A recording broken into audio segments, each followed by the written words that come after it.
The sun had set hours ago, and the city of Bhopal was cloaked in darkness.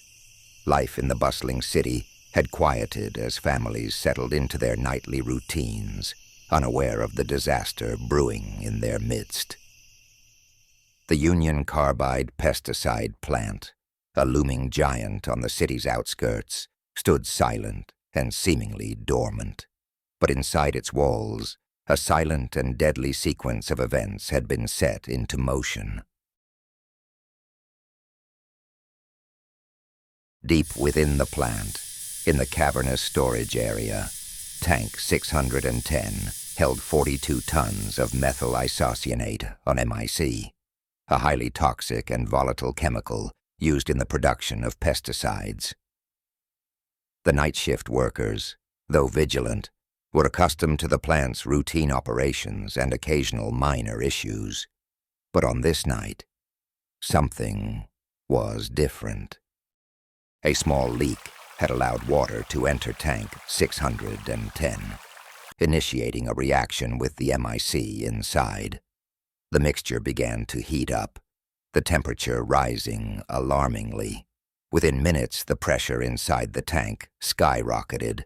The safety systems, poorly maintained and neglected for years, were unable to contain the reaction. At around 11:30 p.m., a worker noticed a sharp, acrid smell and the sound of hissing gas. He ran to check the gauges and found the pressure reading dangerously high. A wave of panic set in as the workers realized the gravity of the situation.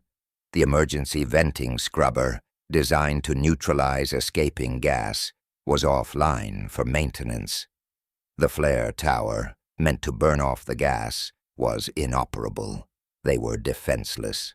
With a deafening roar, the emergency relief valve on Tank 610 burst open.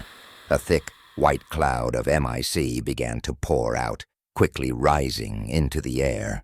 The toxic cloud drifted over the factory walls and into the surrounding neighborhoods, carried by the cool night breeze. In the adjacent shanty towns, families slept peacefully, unaware of the invisible threat descending upon them. Within minutes, the gas began to infiltrate homes, seeping through windows and doors. Residents woke to a burning sensation in their eyes and throats. Confusion turned to terror as the gas choked the air, making it hard to breathe. Muhammad Khan, a local rickshaw driver, was one of the first to wake. His eyes burned, and every breath felt like fire in his lungs.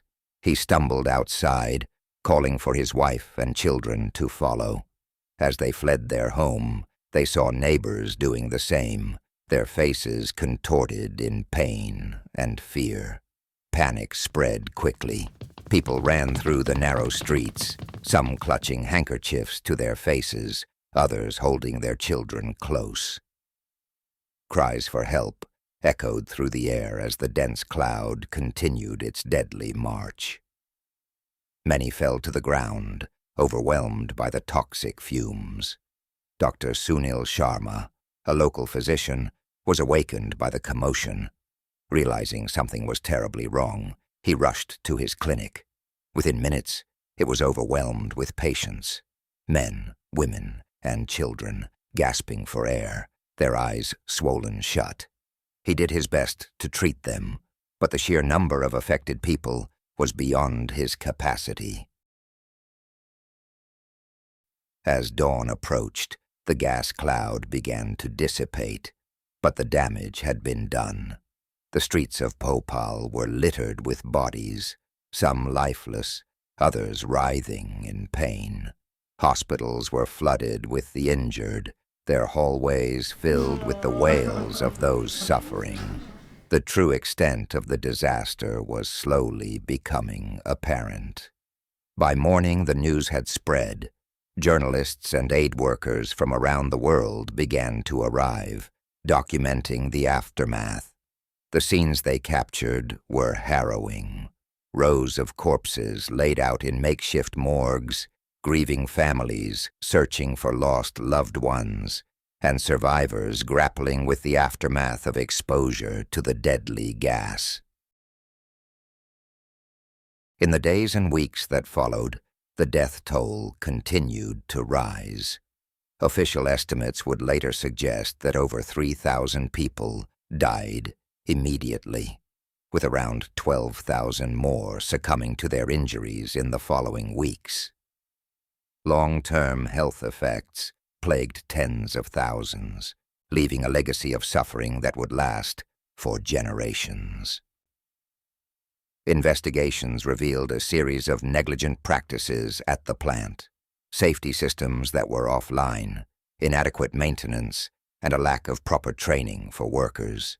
Union Carbide faced lawsuits and outrage, but for the people of Bhopal, justice and relief were slow to come.